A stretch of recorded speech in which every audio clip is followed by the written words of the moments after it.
विनीत अवस्थी जी का कि यदि मनुष्य के पास सिर्फ पुत्रियां हैं, यदि मनुष्य के पास सिर्फ पुत्रियां हैं तो क्या पितृ ऋण से मुक्ति हो सकती है? बिल्कुल हो जाएगी। किस मूर्ख ने कह दिया?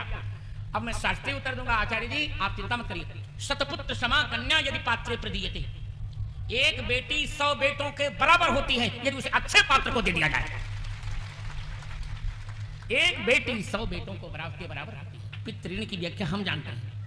पितृऋण किसे कहते हैं? पुत्र हुआ और वह पुत्र सारा शराबी हो गया, व्यभिचारी हो गया तो पितृऋण से मुक्त होगा और नरक में पितर पड़ गए।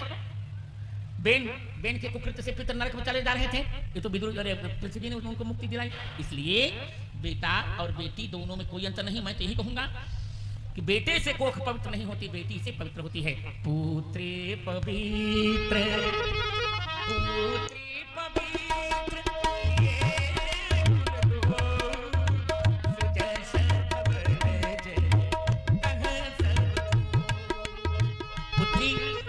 पुत्री दोनों कुलों को पवित्र करती है। पिता के कुल को, ससुर के कुल को, दोनों कुलों को पवित्र करती है पुत्री। जानकी जी, जनक जी के बेटे का कोई नाम जानता है क्या? जनक जी के बेटे का कोई नहीं जानता नाम, और जानकी नाम कौन नहीं जानता? द्रौपदी नाम कौन नहीं जानता? इस सुयोग्य पुत्री एक बेटी नहीं 100 बेटे के बराबर की होती है। शतपुत्र समा कन्या शास्त्र का वचन है, और एक शास्त्र का और वचन है। जब पिंडदान की बात आती है तो बेटे का बेटा पिंडदान का पहला अधिकारी नहीं होता, पहला अधिकारी बेटी का बेटा होता है। पहला दौहित्र, जिसको पश्चिमी उत्तर में क्या बोलते हैं, देवता।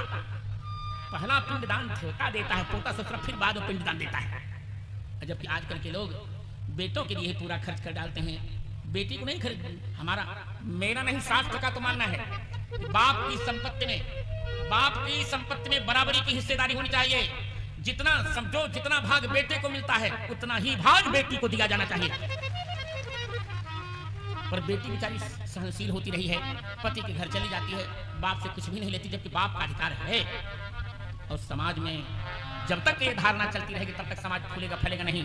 अब तो समाज को उसी पुरानी व्याख्या के अनुसार बदल जाना पड़ेगा। जो व्यवस्था आप बेटे को दे रहे हैं वही बेटी को दीजिए। और देखिए, इसी का फल आपने देखा होगा। आज भी इस समय युग बहुत भयंकर आएगा, फिर भी हजारों उदाहरण हमने देखे हैं जहां बेटा बाप को जूते मारता है। पर आप एक भी उदाहरण हमको बताइए जहां बेटी ने बाप को जूता मारा हो। इतना ही नहीं, घरों में देखिए, घरों में